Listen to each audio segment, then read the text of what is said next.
Then Jacob called his sons and said, "Gather yourselves together, so that I may tell you what shall happen to you in the days to come. Gather together and listen, sons of Jacob. Listen to Israel your father. Reuben, you are my firstborn, my strength and the beginning of my vigor, preeminent in dignity and preeminent in power.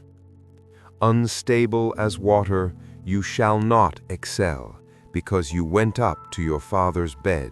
Then you defiled it. He went up to my couch. Simeon and Levi are brothers. Their swords are weapons of violence.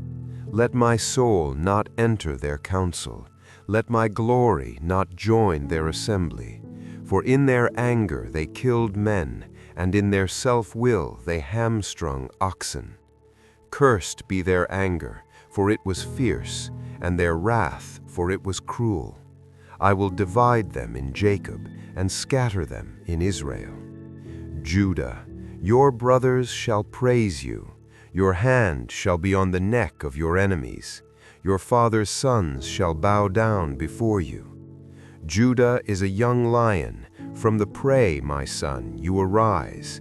He stoops down. He crouches as a lion and as a lioness. Who dares rouse him?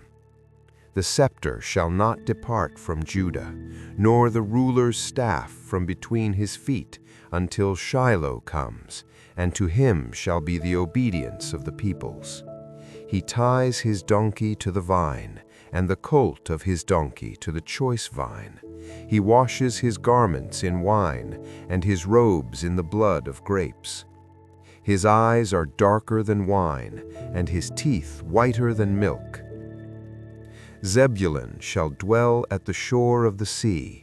He shall become a haven for ships, and his border shall be toward Sidon.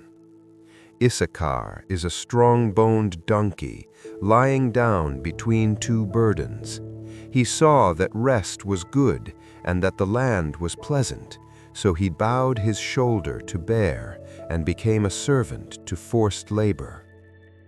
Dan shall judge his people as one of the tribes of Israel. Dan shall be a serpent in the way, a viper on the path, that bites the horse's heels so that its rider falls backward. For your salvation I wait, O Lord. As for Gad, raiders shall attack him, but he shall attack their heels in the end. From Asher his food shall be rich, and he shall provide royal delicacies. Zebulun is a doe let loose. He speaks beautiful words. Joseph is a fruitful branch by a spring. His branches run over the wall. The archers bitterly attacked him, shot at him, and hated him.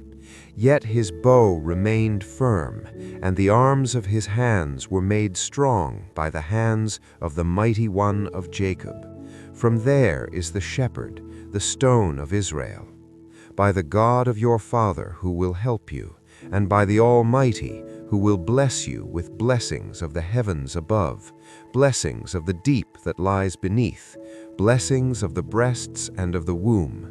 The blessings of your father have surpassed the blessings of my ancestors, to the utmost bounds of the everlasting hills.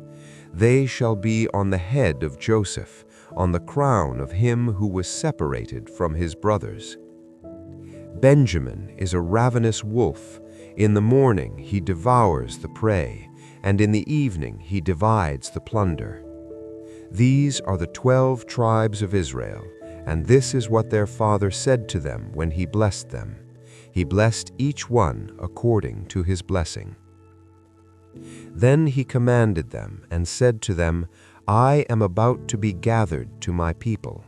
Bury me with my fathers in the cave that is in the field of Ephron the Hittite, in the cave in the field of Machpelah, which is before Mamre, in the land of Canaan, which Abraham bought along with the field from Ephron the Hittite as a burial possession. There they buried Abraham and Sarah his wife. There they buried Isaac and Rebekah his wife, and there I buried Leah. The field and the cave that is in it were purchased from the sons of Heth. When Jacob finished commanding his sons, he drew his feet into the bed, breathed his last, and was gathered to his people. Joseph fell upon his father's face, wept over him, and kissed him. Then Joseph commanded the physicians in his service to embalm his father, and the physicians embalmed Israel.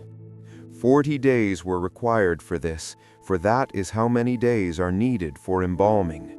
And the Egyptians wept for him 70 days. When the days of mourning for him had passed, Joseph spoke to the household of Pharaoh, saying, "If I have found favor in your eyes, please speak to Pharaoh, saying, 'My father made me swear, saying, I am about to die. In the tomb that I dug for myself in the land of Canaan, there you shall bury me. Now therefore please let me go up and bury my father, then I will return.' And Pharaoh said, 'Go up and bury your father, just as he made you swear.' So Joseph went up to bury his father, and with him went all the servants of Pharaoh, the elders of his household, and all the elders of the land of Egypt, as well as the entire household of Joseph, his brothers and his father's household. Only their little ones, their flocks and their herds were left in the land of Goshen. Both chariots and horsemen went up with him. It was a very great procession. When they came to the threshing floor of Atad, which is beyond the Jordan, they held there a great and sorrowful lamentation, and Joseph observed 7 days of mourning for his father. When the inhabitants of the land, the Canaanites, saw the mourning at the threshing floor of Atad, they said, "This is a solemn mourning of the Egyptians." Therefore the place was named Abel Mizraim, which is beyond the Jordan. Thus his sons did for him as he had commanded them. They carried him to the land of Canaan and buried him in the cave of the field of Machpelah, which Abraham had bought along with the field as a burial possession from Ephron the Hittite near Mamre. After he had buried his father, Joseph returned to Egypt with his brothers and all who had gone up to bury his father. When Joseph's brothers saw that their father was dead, they said, "What if Joseph bears a grudge against us and pays us back in full for all the evil we did to him?" So they sent word to Joseph, saying, "Your father commanded before he died, saying, 'Say this to Joseph, please forgive the transgression of your brothers and their sin, for they did evil to you. Now please forgive the transgression of the servants of the God of your father.'" Joseph wept when they spoke to him. Then his brothers also came and fell down before him and said, "Behold, we are your servants." Joseph said to them, "Do not be afraid, for am I in the place of God? You meant evil against me, but God meant it for good, to bring it about as it is today, to preserve many lives. Now therefore do not be afraid, I will provide for you and your little ones." And he comforted them and spoke kindly to them. Joseph remained in Egypt, he and his father's household, and Joseph lived 110 years.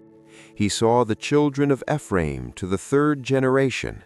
The children of Machir, son of Manasseh, were also born upon Joseph's knees. Joseph said to his brothers, "I am about to die, but God will surely visit you and bring you up out of this land, to the land that he swore to Abraham, to Isaac, and to Jacob."